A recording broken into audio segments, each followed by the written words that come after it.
Welcome to Fox 54 News at 6. I'm Kenesha Dees. The city of Decatur has approved a new tax on vape products set to begin October 1st.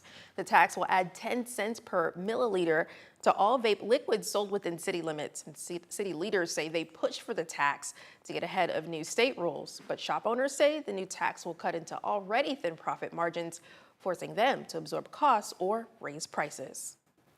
Customers are always going to buy it no matter the price, but they've been getting upset. It is going to affect the business, like the business owners, but it's not really going to affect the customer because the customer is going to buy what he wants. We used to have like 2 workers here, but now we only have 1 worker, so it's like the owner's trying to make the business work out. It's not going to be regulated. You'll see like people selling it in the street, like when they banned alcohol, how people went and got alcohol from unregulated businesses. Local businesses are making adjustments to comply with the new rules, including updating prices, tracking inventory, and ensuring all sales follow city requirements.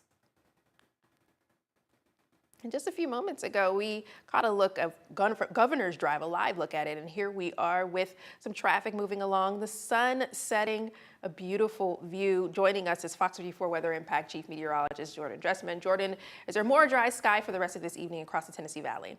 For the most part, yes. The vast majority of us are going to end up being dry through the rest of the evening. Now, a couple of rogue showers are going to be possible for just a couple of select folks, but at the end of the day, most of us are going to end up staying dry and talking about a mostly clear sky, which is exactly what we're talking about over in Florence this evening. The Florence Harbor there at McFarland Park, it's very difficult to find much in the way of any cloud cover. Blue sky while they still have it. I believe the sun sets at right around 650 or 651. Still warm over in northwest Alabama, 89 degrees, but look at the dew point sitting in the upper 50s. When you consider the fact that it's mid-September, it actually feels quite nice outside. Now, we did have a couple of rogue showers developing earlier this afternoon across far northeast Alabama down into DeKalb County, but that activity has since come to an end, and radar looks nice and quiet this evening. With the exception of a couple of rogue showers that might develop over the next hour or hour and a half, I would anticipate that most of us are probably going to be dry. Even one of those rogue showers hanging out up across southern Middle Tennessee. We're going to maintain small opportunities for rain over the next several days, but we're also going to hold on to the warmth. We'll talk about it in a couple of minutes. And we've learned about a shooting this morning at L.R. Patton Apartments on Bedford Drive in Huntsville that left 1 man dead, another injured. Huntsville police responded to the complex this morning around 10 a.m. where they say they found 2 men with gunshot wounds. One was taken to the hospital for treatment. Another was pronounced dead at the scene. Executive Director Antonio McGinnis with the Huntsville Housing Authority tells us even with recent security upgrades at the public housing apartments, there's no way the shooting could have been prevented. All the security has made a difference. We hadn't had a lot of incidents in our development since we've upgraded security. It didn't stop. It allowed us to identify somebody of interest, but as far as stopping crime from happening, I wish there was a way that we could do that. And although we have upgraded security, there's just not a lot of prevention that can take place when people just decide they want to be violent. Again, it says they're doing everything they can to make that area safer, working with HPD and trying to get illegal guns off the street. The case is still being investigated by the Huntsville Police Department's Major Crimes Unit. You can find updates on fox54.com.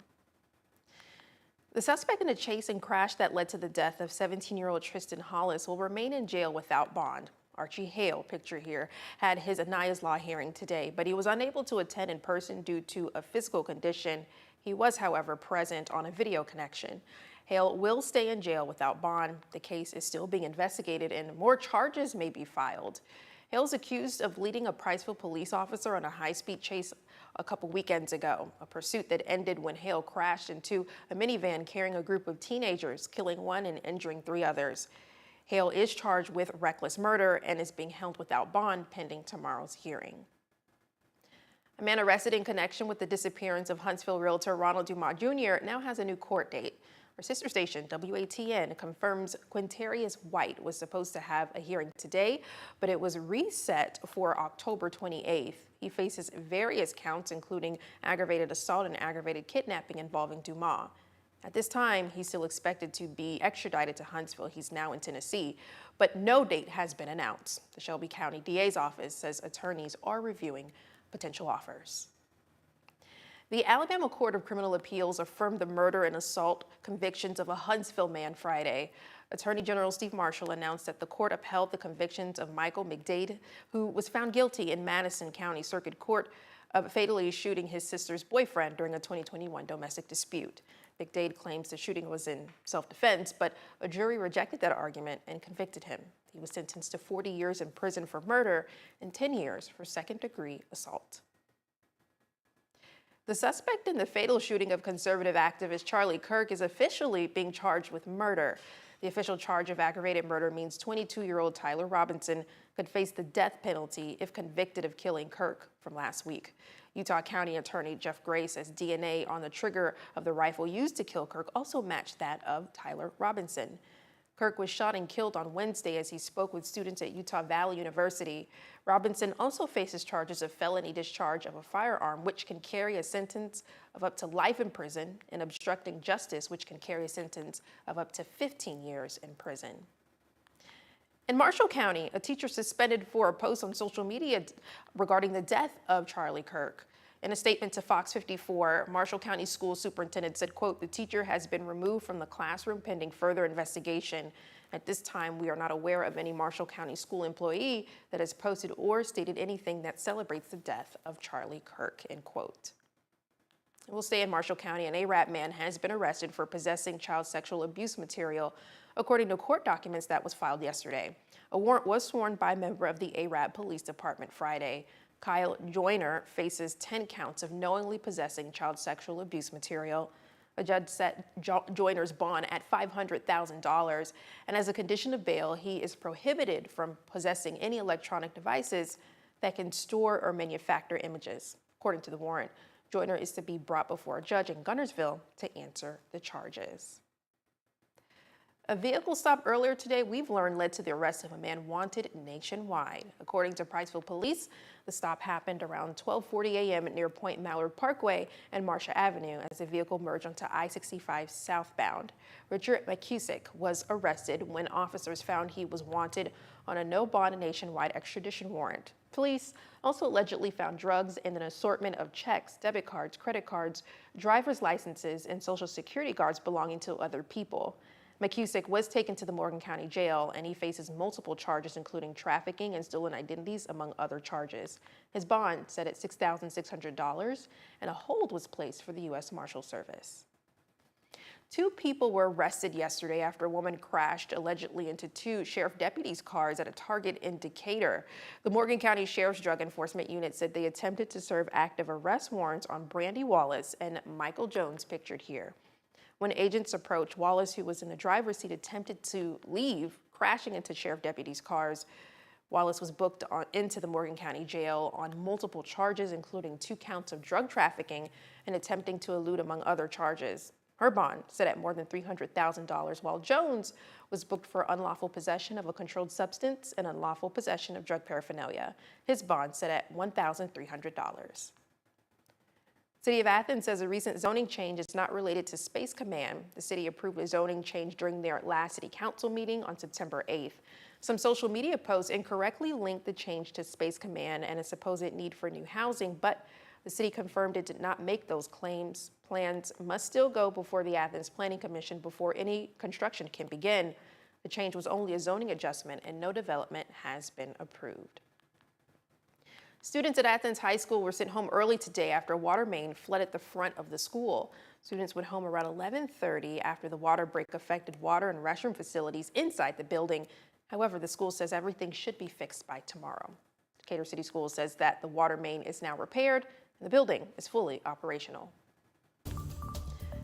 Local middle school is taking class outside and beyond screens with the new outdoor classroom at White Spring Middle will teach students.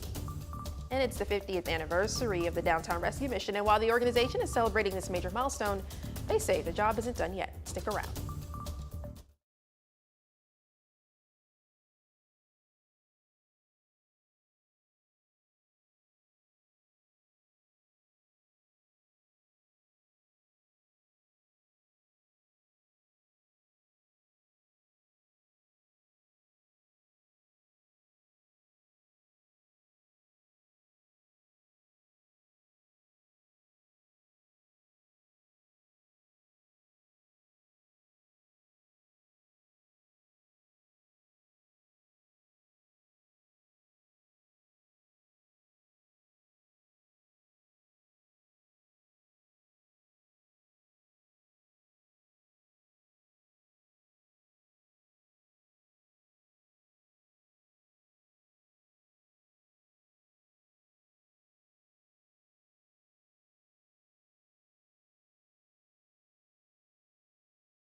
A new type of classroom opened at Whitesburg Middle School, an outdoor classroom. The project was 3 years in the making and was made possible through a grant from the Alabama Wildlife Federation and features a butterfly garden, tomato plants, and soon a turtle.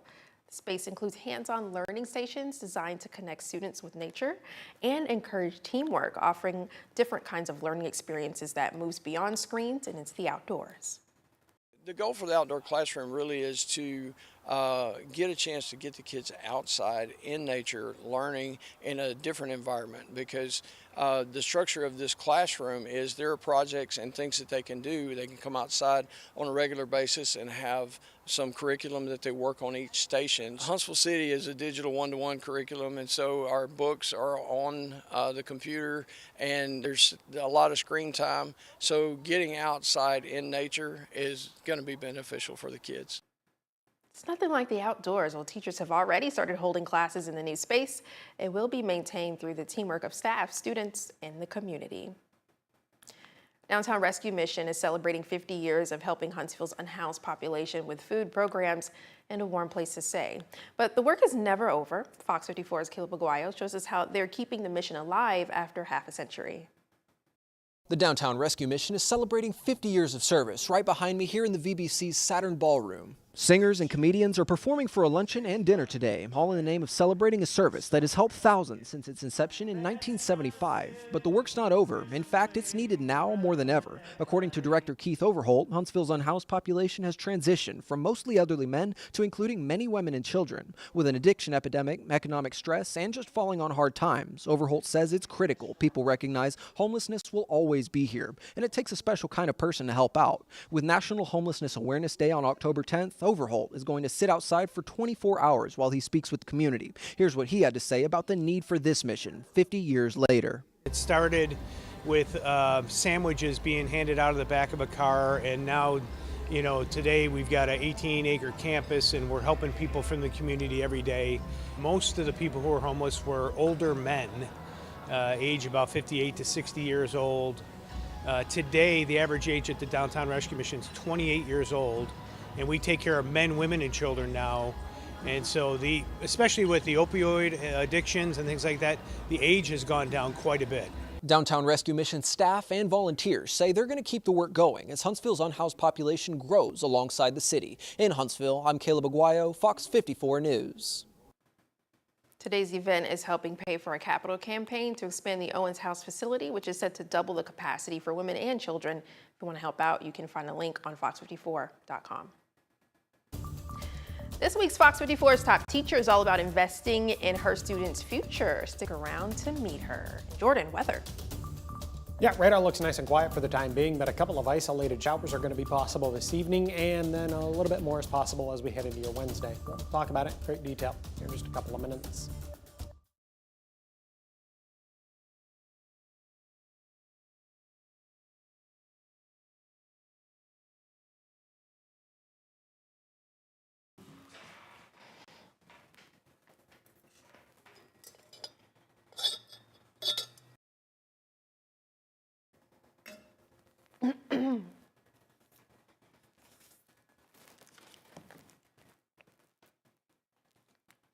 I really need this.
Now, Fox 54's Top Teacher.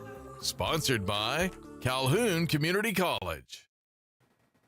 We're back with another week of Fox 54's Top Teacher. Today we meet one educator who's known to have patience, passion, and positivity for her students. I've seen her in action myself, and get this, she's just getting started. We introduce to you this week's Fox 54 Top Teacher, Elizabeth Rehome from Madison County Elementary School. Meet special education teacher I knew I always wanted to be a teacher since I was little. Elizabeth Rehome. Her passion for special education started at home in Mississippi. I have a cousin who has autism, and I just grew up around him, and I loved helping him. Rehome has only been at Madison County Elementary School since January. Can you scrub your hands? But she already knows what keeps her students locked in to learning. Circle time is definitely their favorite activity. Right now we're working on hygiene and we're practicing washing our hands. It's times when the lessons click for her students that brings joy to her classroom. And I love seeing their light bulb moments during that time. Principal Kim Britton, along with other peers, say Rehome meets the individual needs of diverse learners. It is true, her patience with all of her students, no matter what kind of circumstance or what the day is looking like in her room, she is so patient and so kind and really does a good job of figuring out what each student needs individually. And Britton says it's more than meeting what's needed now. Having a teacher who will dedicate the time to really get to know their students isn't just benefiting them academically, but it's also going to benefit them socially and help them acclimate and feel like they have a sense of belonging. Both say it's all about investing in their future. Sometimes it's just easier if they can have someone kind of walk through those steps with them. And Rehome hopes she's preparing her kids for success. When they are out in the real world, they're able to like read signs on the road, or when they start looking at jobs. Congratulations, Elizabeth. Check out the moment she was surprised as a Fox 54 Top Teacher right here on Fox 54 Plus. Download on your TV, watch for free. Also, nominate a teacher on fox54.com. Well, check this out. Downtown Scottsboro is getting ready to sizzle with smoke and flavor. The city hosting its annual barbecue festival October 11th. The one-day event draws award-winning pit masters and local barbecue enthusiasts to compete for the best chicken, ribs, pulled pork, and desserts while raising funds for local charities. You can enjoy family-friendly activities as the aroma of slow-cooked barbecue fills the air. Find out more on our website, fox54.com. Now, the Tennessee Valley's certified most accurate forecast from the Fox 54 Weather Impact Team. And here's another live look from Montesano. I wonder, Jordan, have you ever seen the sun rise or the sun set on any of our mountains here in the Tennessee Valley? I have, yes. Yeah? Just once. A number of churches have Easter services on top of Montesano. So we did go up to one of those one year. Okay. And so we did get to see the sunrise. And it is actually a very cool experience. So I highly recommend it. Okay, I have to add that to my bucket list. You should, but specifically on like Easter Sunday because, it makes it cooler. Yes, spiritual too. Exactly. A beautiful evening across North Alabama, southern Middle Tennessee on the heels of what was, for the most part, a beautiful afternoon. We had a couple of rogue showers develop across the Tennessee Valley. We'll get to that in just a second. 88 degrees right now in Huntsville, 87 in Athens, 88 in Florence. We're talking about 86 degrees right now in Albertville, mid and upper 80s for our friends up across southern Middle Tennessee. Now, the vast majority of us did manage to climb into the lower 90s this afternoon, above average for this time of year. Probably no surprise there. The average high temperature is right around 87 or 88 degrees. Through the rest of the evening, a couple of spotty showers might be possible across the Tennessee Valley, but the vast majority of us are going to end up staying dry. Temperatures gradually falling off into the mid-70s, 78 at 8, 76 by 9, 75 degrees by the time we get to 10 o'clock tonight. We did have a couple of rogue showers develop through the course of the afternoon. A lot of that activity was confined to different locations up across southern and middle Tennessee, and then we did have a couple of showers hanging out over in DeKalb County. Otherwise, we've been dry through the course of the afternoon, and we're still dry this evening. Not completely ruling out a couple of passing showers over the next couple of hours, but the vast majority of us, if not all of us, are probably going to end up staying dry. As we head into the early part of Wednesday afternoon, a couple of isolated showers are going to be possible across the Tennessee Valley, but again, the vast majority of us are going to be dry. We also might introduce the opportunity for a couple of isolated showers for the Wednesday morning commute. That activity is going to be incredibly difficult to come by. Just like any rain that were to develop through the course of the afternoon, it's going to be incredibly difficult to come by. This activity is going to be incredibly spotty in nature, and the vast majority of us are going to be dry. It's only a couple of select isolated folks that are going to be the unlucky individuals to have to deal with a little bit of rain as a brief interruption. From there, we dry out through the overnight. We're dry for the Thursday morning commute, and then talking about a mostly sunny sky as we head into Thursday afternoon. But I'm also not going to completely rule out an opportunity for rain Thursday afternoon. I think there's just enough moisture in our atmosphere to play with, so I've left a small chance of rain in the forecast, not just on Thursday, but on Friday as well. Slightly better, but still incredibly small opportunities for rain in the forecast Saturday, Sunday, and then Monday of next week, not completely eliminating the opportunities for rain by the time we get to next Tuesday. Off to the tropics we go. We're talking about a couple of different systems. A new one here just off the African coast. It has a 20% chance of further development over the next 7 days. And then we have our other system hanging out in the Atlantic Ocean, a 90% chance of further development over the next 7 days. Kind of on par with where we are in the season. We've reached the peak of the Atlantic hurricane season. It'll begin to simmer down, or at least it's supposed to begin to simmer down as we head into the early and middle part of October. A quiet night, temperatures dropping into the mid-60s, got a low temperature right around 67 degrees. When the kids get on the school bus tomorrow morning, again, a couple of showers are going to be possible, but it's definitely not going to be a widespread issue.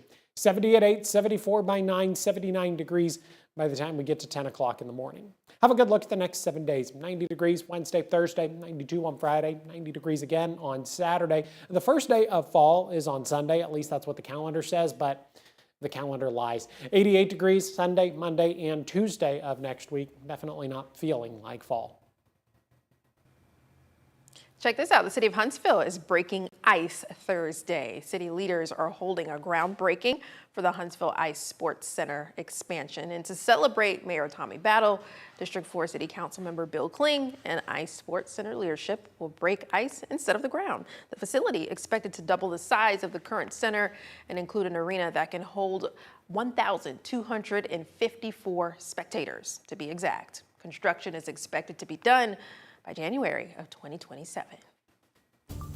What's going on with sports, Mo? UNA Lions have a tall task this week as they pay a visit to Illinois State. We'll talk to Coach Brent Dearman about that game next.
Fox 54 Sports is sponsored by Alpha Insurance.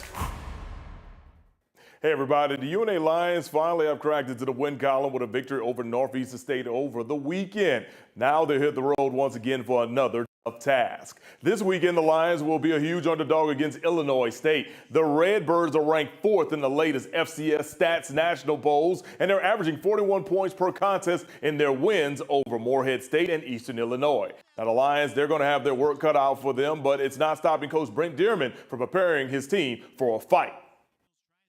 They're a very tough team. They're going to run the football. They're going to try to play the game the way it's supposed to be played. They're a mistake-free football team. They wait for you to make mistakes. So we know that we've got to play our A game. We know that we've got to be able to establish a run, take pressure off our quarterback, and then when we get a chance to hit shots downfield, we've got to take it. When the ball bounces our way with the defense, we've got to take advantage of those opportunities, either get on it, create turnovers, scoop and scores. All those will lead to a win for the Lions. All right, Saturday's game has a noon kickoff in Normal, Illinois. Lions fans can stream the game by watching it on ESPN+.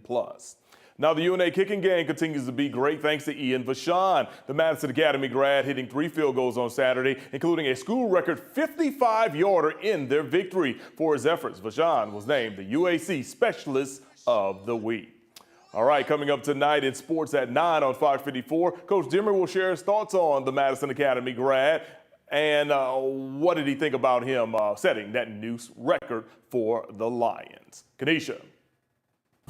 Yeah, also coming up tonight at 9, the suspect in the shooting of conservative activist Charlie Kirk is charged with murder. We learn more about it. A major ruling in New York, a judge has removed terrorism charges against Luigi Mangione. What this means for the man accused of killing a United Healthcare CEO. Back here in the Tennessee Valley, Downtown Rescue Mission celebrated a milestone anniversary today. However, this is just the beginning of the organization's mission to help those that are unhoused. That's coming up tonight. Before we let you go, some people in Arizona are wondering if rattlesnakes are not rattling as much these days. It's all based on a theory that killing snakes that use their rattles leads to silent rattlesnakes surviving and breeding more silent snakes. But experts say there's no evidence that's happening because most rattlesnakes don't rattle to begin with, and many experts say people often won't hear a sound before a rattlesnake bites. To answer that question, no, I do not wonder